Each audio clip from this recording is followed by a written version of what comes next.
আল্লাহ রাব্বুল আলামিন কোরআনুল কারীমের মধ্যে ঘোষণা করে দিয়েছেন সমস্ত প্রাণীকে মৃত্যুর স্বাদ আস্বাদন করতে হবে।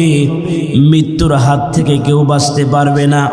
ধনী বলো আর গরিব বলো, লম্বা বলো আর খাটো বলো, সুন্দর বলো আর কালো বলো, আল্লাহ পাকের হুকুম যখন হয়ে যাবে মালাকুল মাউত আজরাইল আলাইহিস সালাম এসে আমাদের রূহটা কবজ করে নিয়ে যাবে। কথা বলেন ঠিক কিনা?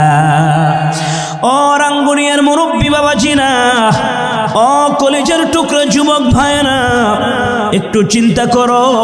আল্লাহ না করুক যদি এই মুহূর্তে আমার আপনার মরণ হয়ে যায়, মালাকুল মাউত আজরাইল আলাইহিস সালাম এসে যদি আমাদের রূহটা কবজ করে নিয়ে যা, ঈমান আমলের কি অবস্থা?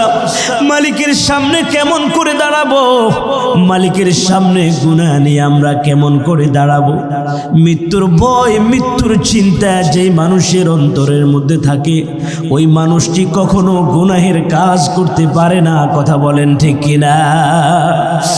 মুরব্বী বাবাজিরা আমার, আমি আর আপনি তো দূরের কথা, এই পৃথিবীর মধ্যে আমার আপনার নবী, মায়ার নবী রহমতুল লিল আলামিন, তিনিও তো থাকতে পারে না। সহিহ বুখারীর বর্ণনা, বুখারী শরীফের মধ্যে হাদিস এসেছে, আম্মা জান হযরত আয়েশা সিদ্দিকা রাদিয়াল্লাহু তাআলা আনহা হাদিসটি বর্ণনা করেছেন। তিনি বলেন, ইন্তেকালের আগে আল্লাহর হাবিবের শরীর মুবারকের মধ্যে প্রচন্ড জ্বর উঠেছে। বুকের মধ্যে নবীজি দারুণ ব্যথা অনুভব করতে লাগলেন। আম্মা জান হযরত আয়েশা সিদ্দিকা রাদিয়াল্লাহু তাআলা আনহা মায়ার নবী রহমতুল লিল আলামিনকে সুন্দর করে শোয়াই দিলেন। শরীরের মধ্যে একটা চাদর দিয়ে ঢেকে দিয়েছে। আম্মা জান আয়েশা বলে, ও নবীর আশিক পাগলেরা, আমি নজর করে দেখি মায়ার নবী রহমতুল লিল আলামিন ওই চাদরের ভিতরে একবার হাতটাকে লম্বা করে, আবার হাতটাকে গুছিয়ে নেয়, একবার পাওটাকে লম্বা করে, আবার পাওটাকে গুছিয়ে নেয়। আমি আশ্চর্য হয়ে গেলাম, রহমতুল লিল আলামিন কেন এমন করতেছে? আম্মা জান হযরত আয়েশা সিদ্দিকা রাদিয়াল্লাহু তাআলা আনহা তিনি যখন আল্লাহর হাবিবের শরীর মোবারক থেকে যে মাত্র চাদর মোবারক সরালেন, আম্মা জান আয়েশা বলে, ও দুনিয়ার মানুষেরা, আমি আশ্চর্য হয়ে গেলাম, আমার ধারণা পাল্টে গিয়েছে। আমি নজর করে দেখি আল্লাহর হাবিবের শরীরের প্রত্যেকটা ফসব মোবারকের গোড়ায় গোড়ায় ঘাম বের হওয়া আরম্ভ হয়ে গিয়েছে। সাকরাত আরম্ভ হয়ে গিয়েছে, মৃত্যুর সময় গনিয়ে গিয়েছে। হযরতে ফাতেমাতুজ জোহরা রাদিয়াল্লাহু তাআলা আনহা আল্লাহর হাবিবের কাছে আসলেন। মায়ার নবী রহমতুল লিল আলামিন ওনার কলিজার টুকরা ছোট মেয়ে হযরতে ফাতেমাতুজ জোহরা রাদিয়াল্লাহু তাআলা আনহাকে ডাক দিয়ে বলে, মা, মাগো, ঘরের বাহিরে কে জানি দাঁড়িয়ে আছে, বারবার ভিতরে আসার জন্য সালাম দেয়, অনুমতি চায় ভিতরে আসার জন্য। মাগো, দরজা খুলে দেখো দরজার বাহিরে কে দাঁড়িয়ে আছে। হযরতে ফাতেমাতুজ জোহরা রাদিয়াল্লাহু তাআলা আনহা তিনি দরজার দিকে যাচ্ছে, এমনি সময় আল্লাহ পাক মহান রব্বুল আলামিন মালাকুল মাউত আজরাইল আলাইহিস সালামকে সম্বোধন করে ডাক দিয়ে বলে, আজরাইল, মানুষ তো তোমাকে দেখে না, কিন্তু নবীর আদরের মেয়ে ফাতেমা দরজা খুলে যদি তোমাকে না দেখে, না জানি তিনি আবার মনে মনে কি মন্তব্য করে।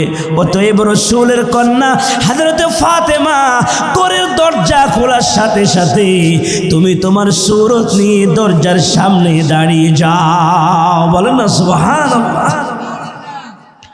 হযরতে ফাতেমাতুজ জোহরা রাদিয়াল্লাহু তাআলা আনহা তিনি যখন ঘরের দরজা খুললেন, বাবাজি, হযরতে ফাতেমা নজর করে দেখে এমন একজন অপরিচিত মানুষ দরজার সামনে দাঁড়িয়েছে, যার মাথাটা অনেক উপরে, পা দুটি জমিনে, হাত পাগুলি অস্বাভাবিক লম্বা লম্বা দেখা যায়, দুটি চক্ষু নয় শরীরের প্রত্যেকটা পশমের গোড়ায় গোড়ায় আগুনের স্ফুলিঙ্গ দেখা যায়। এমন ভয়ঙ্কর চেহারাওয়ালা মানুষ দেখে হযরত ফাতেমা মায়ের নবী রাহমাতুল লিল আলামিনকে ডাক দিয়ে বলে, বাবা, ও বাবা, বাবা গো, আজকে আমাদের ঘরের দরজার সামনে এমন একজন অপরিচিত মেহমান এসেছে, যেই মেহমানের চেহারার সঙ্গে মক্কা নগরীর মানুষের চেহারার কোনো মিল নাই, যেই মেহমানের চেহারার সঙ্গে মদিনার মানুষের চেহারার কোনো মিল নাই। মাথাটা অনেক উপরে, পা দুইটা জমিনে, দুটি চক্ষু নয় যেন আগুনের গর্ত দেখা যায়। এমন ভয়ঙ্কর চেহারাওয়ালা মানুষ আমি জীবনে কোনোদিন দেখি নাই।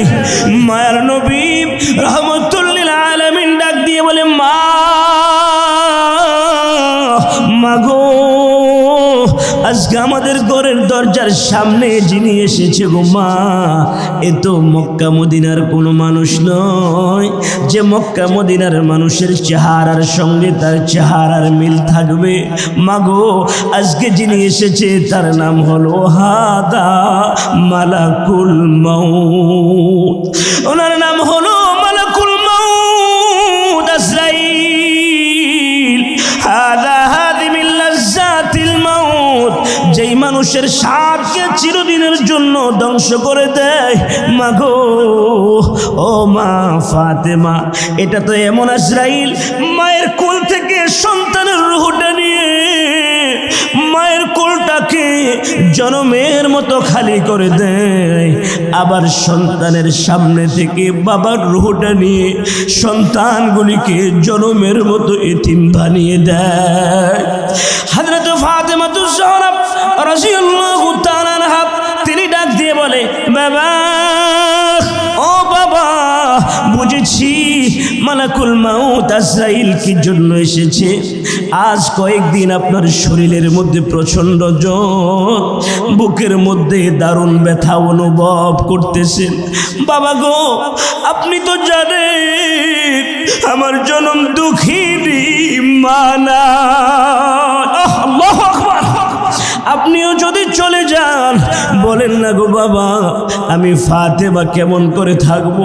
না গো বাবা, না না, মালাকুল মাউত আজরাইলকে ভিতরে আসার জন্য অনুমতি দেব না।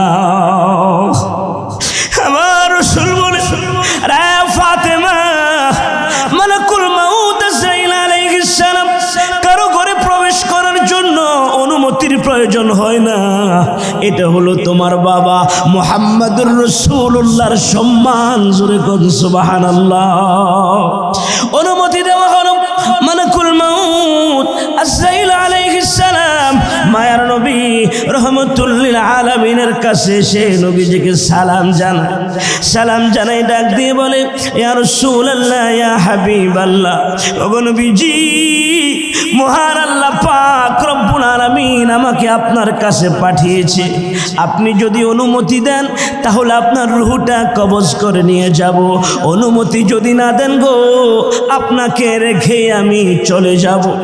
মায়ের নবী রাহমাতুল লিল আলামিন হযরত আজরাইল আলাইহিস সালামকে ডাক দিয়ে বলে, আজরাইল, একটু অপেক্ষা কর, হাত্তা ইয়াতিয়ানি জিবরাইল। হযরত জিবরাইল আসার আগ পর্যন্ত একটু অপেক্ষা কর, তারপরে আমি তোমাকে জানিয়ে দেব।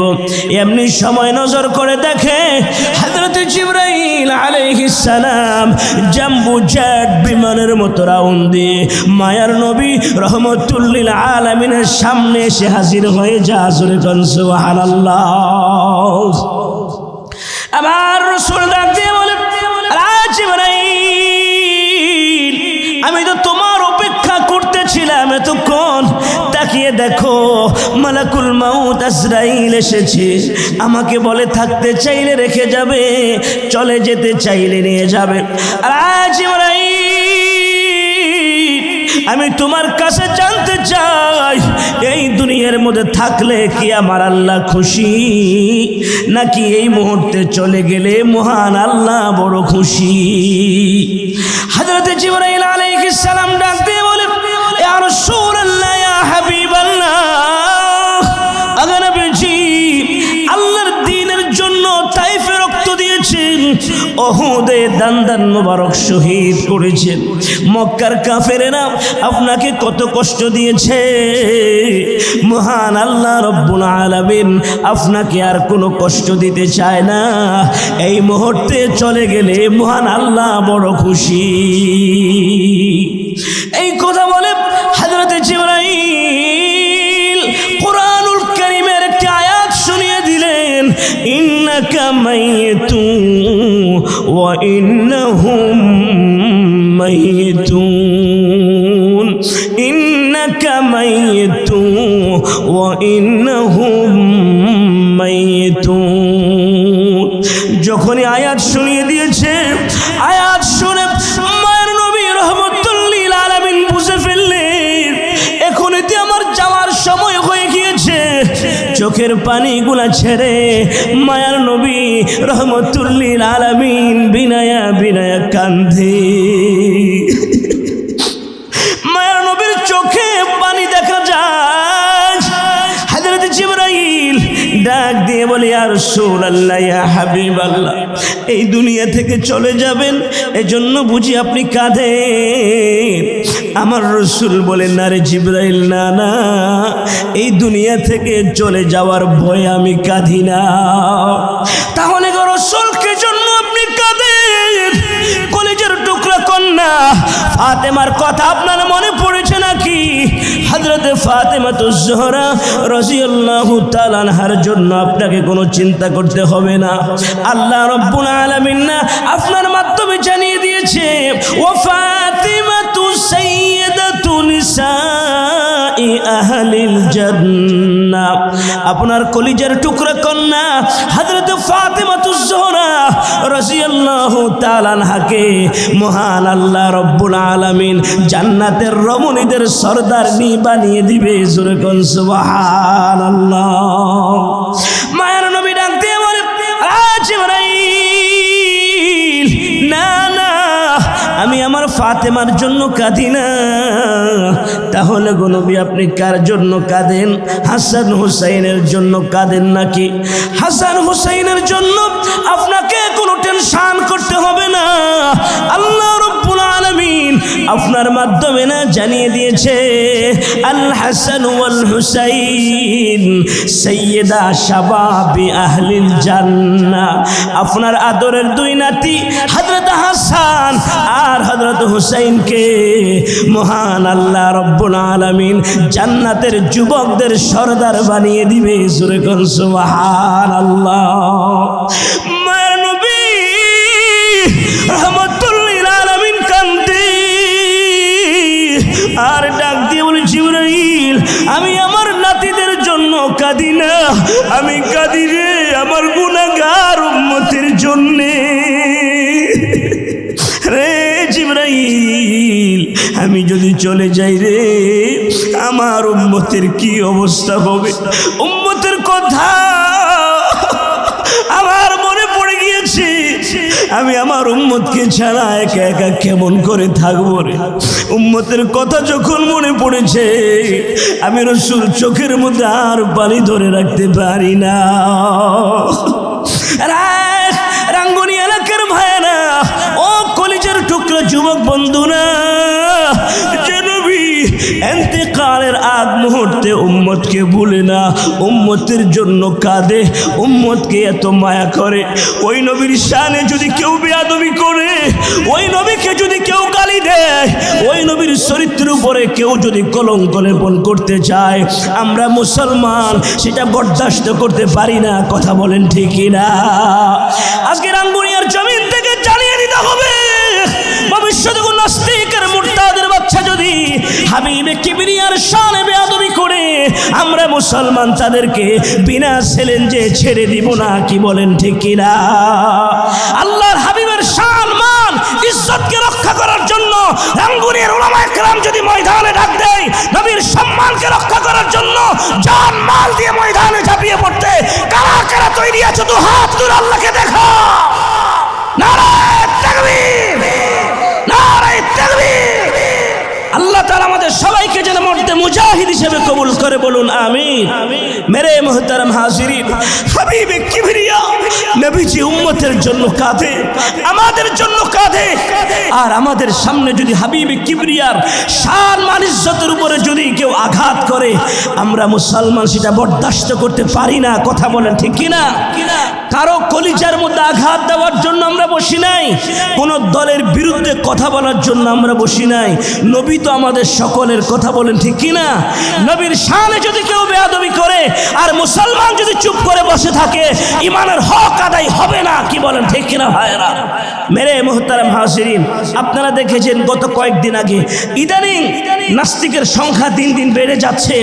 আল্লাহর কোরআনকে মাটির মধ্যে রেখে কোরআনের মধ্যে পা দিয়ে আঘাত করছে, কোরআনের মধ্যে আগুন জ্বালিয়ে দিচ্ছে। বাংলার জমিনে আমরা মুসলমান এগুলো বরদাস্ত করতে পারি না। কি বলেন ঠিক কিনা ভাইরা? আজকের ময়দান থেকে আমরা জানিয়ে দিতে চাই, যারা আল্লাহর শানে বেয়াদবি করে, হাবিবে কিবরিয়ার শানে বেয়াদবি করে, কোরআন এবং ইসলামের বিরুদ্ধে অবমাননা করে, অবশ্যই এদেরকে বিচারের মাধ্যমে ফাঁসির রায় কার্যকর করতে হবে। কি বলেন ঠিক কিনা ভাইরা? দুই একটা নাস্তিককে যদি শাস্তি দেওয়া হয়, বাকি নাস্তিকেরা ভয়ে ইসলামের বিরুদ্ধে কথা বলার সাহস পাবে না। কথা বলেন ঠিক কিনা ভাইরা? মেরে মুহতারাম হাজিরিন, আল্লাহ তাআলা জানিয়ে দিয়েছে কুল্লু নাফসিন যায়িকাতুল মাউত, প্রত্যেক প্রাণীকেই মৃত্যুর স্বাদ আস্বাদন করতে হবে। বাবাজিরা আমার, হকের কথা যদি না বলেন, ইমানের দাবি আদায় হবে না। কেননা আমি আর আপনি চিরদিন এই পৃথিবীতে থাকতে পারবো না। কি বাবা পারবো? সময় যখন হয়ে যাবে এই পৃথিবী থেকে চলে যেতে হবে। কি নিয়ে বাবা কবরের মধ্যে যাবেন?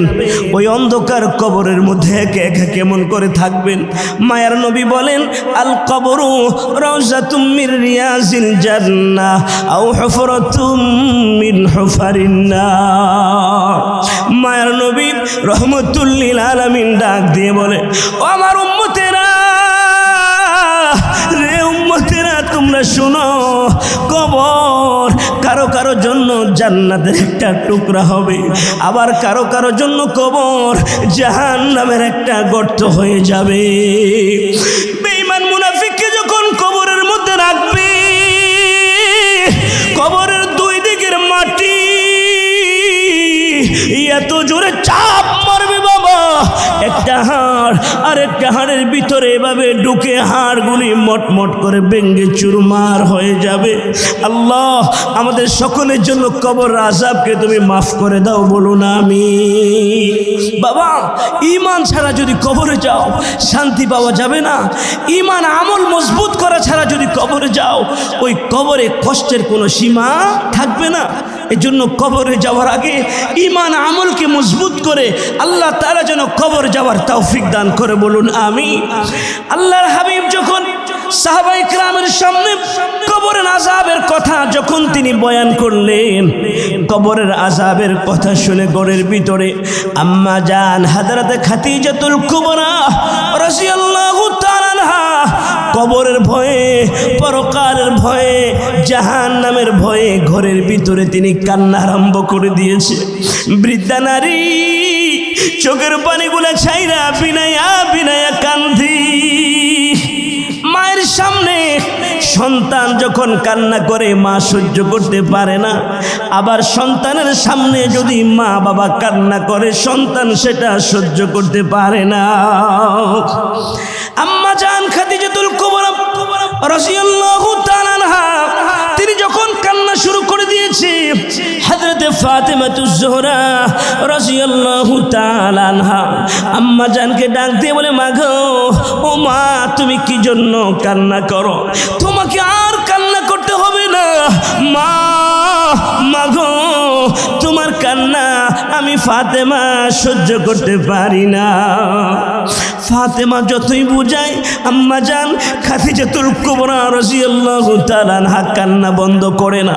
হযরত ফাতেমাতুজ জোহরা রাদিয়াল্লাহু তাআলা আনহা মায়ার নবী রাহমাতুল লিল আলামিনের খোঁজে তিনি ঘর থেকে বাহির হয়ে যায়। মক্কার অলিতে গলিতে আমার রসুলকে তালাশ করে, রসুলকে দেখে জড়িয়ে ধরে ডাক দিয়ে বলে, বাবা, ঘরের ভিতরে মা বিনায়া বিনায়া কান্দে। মাকে অনেক বুঝালাম, মা কান্না বন্ধ করে না। বাবা গো, আপনি ছাড়া মায়ের কান্না বন্ধ করানো যাবে না। মায়ার নবী রহমতুল্লিল আলামিন ঘরের মধ্যে চলে গেলেন। আম্মা জান হযরত খাদিজাতুল কুবরা রাদিয়াল্লাহু তাআলা আনহাকে ডাক দিয়ে বলে, খাদিজা, কেন গো তুমি এমন ভাবে কান্না করছো? কিসে তোমাকে কাঁদায়? কি জন্য তুমি কাঁদতেছ? আম্মা জান হযরত খাদিজাতুল কুবরা রাদিয়াল্লাহু তাআলা আনহা ডাক দিয়ে বলে, ইয়া রাসূলুল্লাহ, ইয়া হাবিবাল্লাহ, ওগো নবীজি, আপনি যে কবরের আযাবের আলোচনা করেছেন, আমার অন্তরের মধ্যে বড় ভয় হয়। আমি তো বৃদ্ধা নারী, মনে হয় আমি আর বেশি দিন বাঁচব না। ওই যে অন্ধকার কবর, ওই অন্ধকার কবরের ভিতরে আমি একা একা কেমন করে থাকবো? ওই কবরের কথা যখন আমার স্মরণ হয় গো, আমি খাদিজার তখন আর কোনো হুঁশ থাকে না। মায়ার নবী বলে, খাদিজা, আপনি আর কান্না করবেন না, আপনার কান্না আমি রাসূল সহ্য করতে পারি না। আম্মা জান হযরত খাদিজাতুল কুবরা রাদিয়াল্লাহু তাআলা আনহা ডাক দিয়ে বলে, ইয়া রাসূলুল্লাহ, ইয়া হাবিবাল্লাহ, ওগো নবীজি, আমার সাথে যদি 4টি ওয়াদা করতে পারেন, আমি কথা দিলাম গো, আর কখনো কবরের ভয়ে আমি খাদিজা কাঁদবো না। এক নম্বর হলো, আমি যদি আপনার আগে মারা যাই, আপনার একটা পুরাতন জামা দিয়ে অথবা পুরাতন চাদর দিয়ে আমাকে কাফন পরাবেন। আপনি নিজে আমার জানাজার ইমামতি করবেন, আপনি নিজে আমাকে কবরের মধ্যে দাফন করবেন। মাটি চাপা দেওয়ার পরে সকল মানুষেরা যখন চলে যাবে, আপনি রাসূল আমার কবরের পাশ থেকে যাবেন না, আপনি আমার মাথার পাশে দাঁড়িয়ে থাকবেন। মুনকার নাকির কবরের মধ্যে যখন সওয়াল করতে আসবে, আমি খাদিজা হয়তো মুনকার নাকির ফেরেশতাদেরকে দেখে ভয় পেয়ে যাব। যদি সওয়ালের জবাব দিতে না পারি গো, আপনি উপর থেকে তালিমের ব্যবস্থা করে দিবেন। হযরত খাদিজাতুল কুবরা কবরের ভয়ে বিনয়া বিনয়া কান্দে। ও এলাকার আম্মা জানেরা, ও এলাকার মা, মাগো, রাসূলের বিবি হওয়ার পরও কবরকে এত বেশি ভয় পায়। ও এলাকার আম্মা জানেরা, মাগো, কবরের চিন্তা করো, ওই কবরের ভিতরে একা একা কেমন করে থাকবা? কিছুদিন পরেই আম্মা জান খাদিজাতুল কুবরা রাদিয়াল্লাহু তাআলা আনহা তিনি দুনিয়া থেকে বিদায় নিলেন। দুনিয়া থেকে বিদায় নেওয়ার পরে আমার রাসূলের একটা পুরাতন চাদর দিয়ে কাফন পরানো হলো, নিজেই কবরের মধ্যে রাখলেন, জানাজার ইমামতি করলেন। মাটি চাপা দেওয়ার পরে সকল সাহাবীরা যখন চলে গিয়েছে, মক্কাতুল মুকাররমা জান্নাতুল মুআল্লা কবরস্থান, ওই জান্নাতুল মুআল্লা কবরস্থানের মধ্যে আম্মা জান খাদিজাতুল কুবরা রাদিয়াল্লাহু তাআলা আনহার কবর দেওয়ার পরে সকলে যখন চলে গিয়েছে, ওয়াদা অনুযায়ী মায়ের নবী রহমতুল্লিল আলামিন মাথা বরাবর তিনি দাঁড়িয়ে আছে, কাঁদতে চায় না রাসূল। কিন্তু খাদিজাতুল কুবরা আমার রাসূলের এত খেদমত করেছে, আমার রাসূলের জন্য এত কষ্ট করেছে, খাদিজাতুল কুবরার ওই কষ্টের দিনগুলি রাসূলের মনে পড়ে গিয়েছে। রাসূলের জন্য আম্মা জান খাদিজা কি পরিমাণ কষ্ট করেছে। বাবাজিরা আমার, একটা কষ্টের কথা আমি আপনাদেরকে শোনাই। মায়ার নবী রহমতুল্লিল আলামিন জাবাল নূর পাহাড়ের গারে হেরা গুহার ভিতরে তিনি যখন ধ্যানরত অবস্থায় থাকতেন, আম্মা জান খাদিজাতুল কুবরা রাদিয়াল্লাহু তাআলা আনহা বৃদ্ধা নারী মায়ের নবী রহমতুল্লিল আলামিনের জন্য খাবার রেডি করে পাহাড়িয়া রাস্তার মধ্যে হেঁটে হেঁটে সেই পাহাড়ের মধ্যে উঠে আমার রাসূলকে খাবার খাওয়াতেন, আবার তিনি বাড়িতে ফিরে আসতেন। একদিন শরীর খারাপ, অসুস্থ, দুর্বল শরীর, মনে মানে না, রসুলকে খাওয়ানো ছাড়া তিনি খেতে চায় না। আমার রসুলের জন্য খাবার রেডি করে আম্মা জান খাদিজাতুল কুবরা রাদিয়াল্লাহু তাআলা আনহা তিনি যখন রওনা হয়েছে, আমার আল্লাহ পাক কুদরতের নজরে তাকায় আর জিবরাইলকে ডাক দিয়ে বলে, জিবরাইল রে, তাড়াতাড়ি করে যাও আমার বন্ধু মুহাম্মদুর রাসূলুল্লাহ সাল্লাল্লাহু আলাইহি ওয়াসাল্লামের কাছে যাও আর জানিয়ে দাও আজকে খাদিজা এত কষ্ট করে খাবার নিয়ে আসতেছে, খাদিজাকে নিয়ে যেন খাবার খায় আর যেন খাদিজাকে আমি আল্লাহর পক্ষ থেকে সালামটা পৌঁছিয়ে দেয়। জোরে কোন সুবহানাল্লাহ, নারে তাকবীর। এমন একজন মহিয়সী নারীদের মধ্যে সর্বপ্রথম যিনি ইসলাম গ্রহণ করেছে, মহিলাদের মধ্যে সর্বপ্রথম যিনি ইসলাম গ্রহণ করেছে তিনি হলো আম্মা জান খাদিজাতুল কুবরা রাদিয়াল্লাহু তাআলা আনহা। আরশের রব মহান আল্লাহ রব্বুল আলামিন আম্মা জান খাদিজাকে সালাম দিয়েছে। জোরে কোন সুবহানাল্লাহ। আল্লাহ পাক সালাম জানিয়েছে, রসুলের সেই কষ্টের কথাগুলি মনে পড়ে গিয়েছে যে আম্মা জান খাদিজা আমার রসুলের জন্য কি পরিমাণ কষ্ট করেছে। কবরের পাশে দাঁড়াইয়া আল্লাহর হাবিবের চক্ষু মুবারক থেকে চোখের পানিগুলি পড়তেছে। আমার রসুল কাঁদতে চায় না, অনিচ্ছা সত্ত্বেই চোখ দিয়ে পানিগুলি বেয়ে বেয়ে পড়ছে। রসুলের চোখের পানি আমার আল্লাহ পাক সেটা বরদাস্ত করতে পারে না। আমার আল্লাহ ডাক দিয়ে বলে, জিবরাইল তাড়াতাড়ি করে যাও, আমার বন্ধুর কাছে যাও, যাইয়া বলো আমার বন্ধু কি জন্য কান্না করে। আমার বন্ধুর চোখের পানি আমি আল্লাহ রব্বুল আলামিন সহ্য করতে পারি না।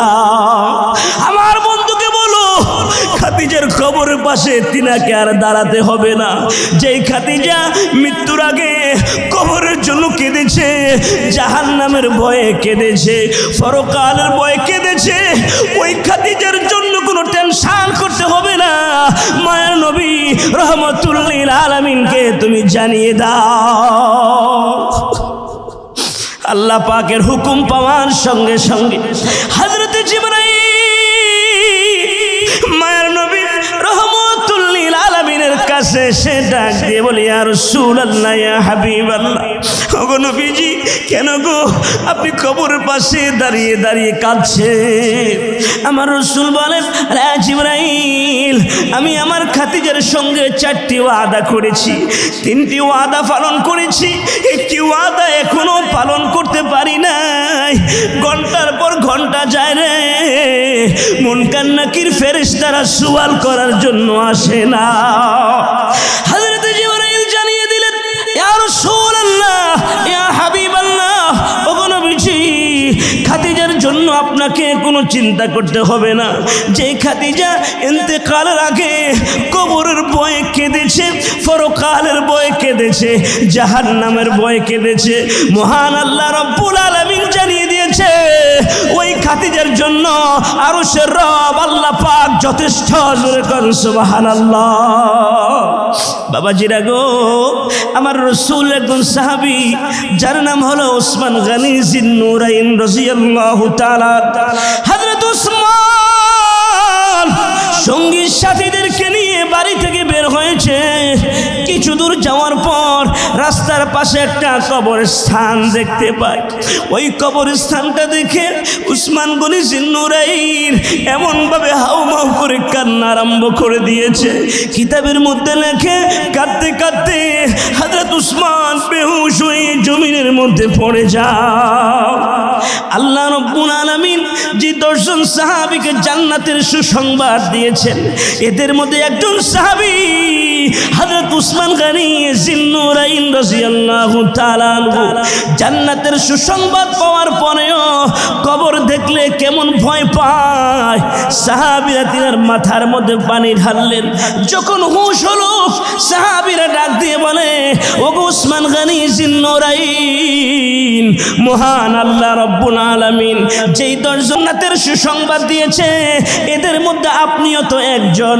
জান্নাতের সুসংবাদ পাওয়ার পরেও কেন গো কবর দেখলে আপনি এত বেশি ভয় পান?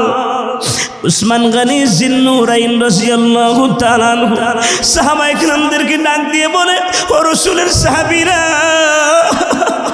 কবর এমন এক ভয়ঙ্কর জায়গা, কবর এমন এক বিপদের জায়গা, কবর এমন এক মুসিবতের জায়গা, যেই কবরের মধ্যে কোনো সাথী নাই, যেই কবরের মধ্যে কোনো বাতি নাই, যেই কবরের মধ্যে কোনো বন্ধু নাই, যেই কবরের মধ্যে কোনো বান্ধব নাই, ওই কবরের ভিতরে আমি উসমান গনি একা একা কেমন করে থাকবো? এটা যখন আমার অন্তরের মধ্যে স্মরণ হয়ে যায়, আমি উসমান গনির তখন আর হুঁশ থাকে না।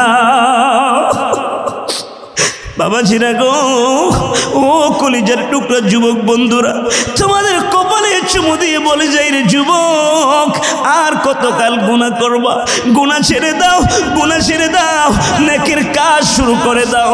রাসূল বলেন, যুবকেরা যদি আল্লাহর ভয়ে গুনাহ ছেড়ে দেয়, আমার আল্লাহ কোরআনুল কারীমের মধ্যে বলেছেন, ওয়ালিমান খাফা মাকামা রাব্বিহি জান্নাতান فبأي آلاء ربكما تكذبان।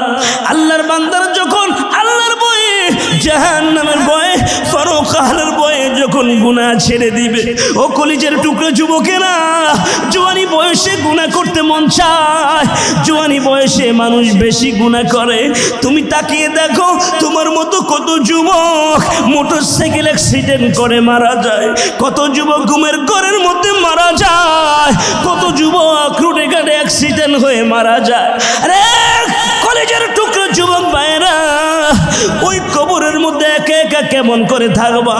একটু কবরের চিন্তা করো, মালিকের সামনে কেমন করে দাঁড়াবা একটু চিন্তা করো। আল্লাহর ভয়ে যদি গুনাহের কাজ ছেড়ে দিতে পারো, মহান আল্লাহ রব্বুল আলামিন তোমাদের জন্য পুরস্কার ঘোষণা করেছে। আমার আল্লাহ বলেন, আল্লাহর ভয়ে, জাহান্নামের ভয়ে, পরকালের ভয়ে কেউ যদি গুনাহ ছেড়ে দেয়, মহান আল্লাহ রব্বুল আলামিন তার নামে 2টি জান্নাত রেজিস্ট্রেশন করে দিবে। জোরে কোন সুবহানাল্লাহ। কয়টি জান্নাত দিবে আল্লাহ? প্রশ্ন করতে পারেন, হুজুর মানুষ হলাম একজন, জান্নাত কেন 2টা দিবে? আমার আল্লাহ তো জান্নাত কই পাবে? ও বাবাজিরা, আমার আল্লাহ তাআলা সকলের জন্য জান্নাত বানিয়েছে। আল্লাহ তাআলা ফেরাউনের জন্য জান্নাত বানিয়েছে, ফেরাউন ঈমান আনে না, এজন্য সে জান্নাত পাবে না। আল্লাহ আবু জাহেলের জন্য জান্নাত বানিয়েছে, আবু জাহাল ঈমান আনে নাই, এজন্য সে জান্নাত পাবে না। এই পৃথিবীতে, এই দুনিয়ার মধ্যে যত কাফের মুশরিকরা আছে, আল্লাহ সকলের জন্য জান্নাত বানিয়েছে। ঈমান নিয়ে কবরে গেলে আল্লাহ তাদেরকে জান্নাত দিতেন, কিন্তু ঈমান ছাড়া যখন চলে গিয়েছে, তাদেরকে মহান আল্লাহ রব্বুল আলামিন জান্নাত দিবে না। ওই যে জান্নাতগুলো জমা আছে, আল্লাহর ভয়ে কোনো মানুষ যখন গুনাহ ছেড়ে দিবে, জাহান্নামের ভয়ে কোনো মানুষ যখন গুনাহ ছেড়ে দিবে, মহান আল্লাহ রব্বুল আলামিন তাদের আমলনামার মধ্যে 2টি জান্নাত রেজিস্ট্রেশন করে দিবে। জোরে কোন সুবহানাল্লাহ। আসুন বাবাজিরা, আর কতকাল নামাজ ছেড়ে দিবেন, আর কতকাল রোজা ছেড়ে দিবেন, আর কতকাল জেনাবে বিচারে লিপ্ত হবেন? ও বাবাজিরা, আর কতকাল সুদ খাবেন, আর কতকাল ঘুষ খাবেন, আর কতকাল ইয়াবার সাথে জড়িত থাকবেন? ও কলিজার টুকরা যুবক, আর কতকাল বাবা ট্যাবলেট নিয়ে পড়ে থাকবা, আর কতকাল হিরোইন গাছা নিয়ে পড়ে থাকবা? আল্লাহর কথা একটু চিন্তা করো, পরকালের কথা একটু চিন্তা করো, জাহান্নামের কথা একটু চিন্তা করো। আমার আল্লাহ রব্বুল আলামিন কুদরতের নজরে তাকায়, বান্দা যখন গুনাহ করা আরম্ভ করে দেয়, আমার আল্লাহ বান্দার দিকে কুদরতের নজরে তাকায় আর ডাক দিয়ে বলে, বান্দা আয় আয়। আর কতকাল গুনাহ করবি বান্দা? গুনাহ ছেড়ে দে, গুনাহ ছেড়ে দিয়ে বান্দা তুই ফিরে আ। হে বান্দা, তওবা কর, তওবা কর। আমি আল্লাহ তোর দিকে তাকিয়ে আছি, তওবা করতে দেরি, আমি আল্লাহ তোকে ক্ষমা করতে দেরি করব না। জোরে কোন সুবহানাল্লাহ।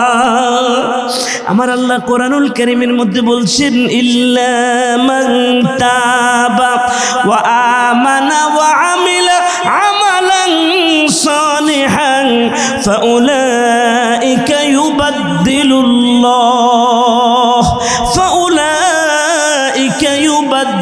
الله سيئاتهم حسنات وكان الله غفورا رحيما মুরব্বী বাবাজিরা ও পর্দার আম্মা জানেরা ও এলাকার যুবক ভাইরা আল্লাহ রাব্বুল আলামিন বলে ও আমার বান্দারা তোমরা যদি তোমাদের গুনাহের কথা স্মরণ করে তওবা করো ঈমানটাকে যদি মজবুত করো আমলে সালেহ নেক আমল যদি তোমরা করতে পারো আমি আল্লাহ ঘোষণা দিলাম তোমাদের আমলনামার মধ্যে যতগুলি গুনাহ আছে মহান আল্লাহ রাব্বুল আলামিন সবগুলি গুনাহকে নেকি দ্বারা পরিবর্তন করে দিবে জোরে কোন সুবহানাল্লাহ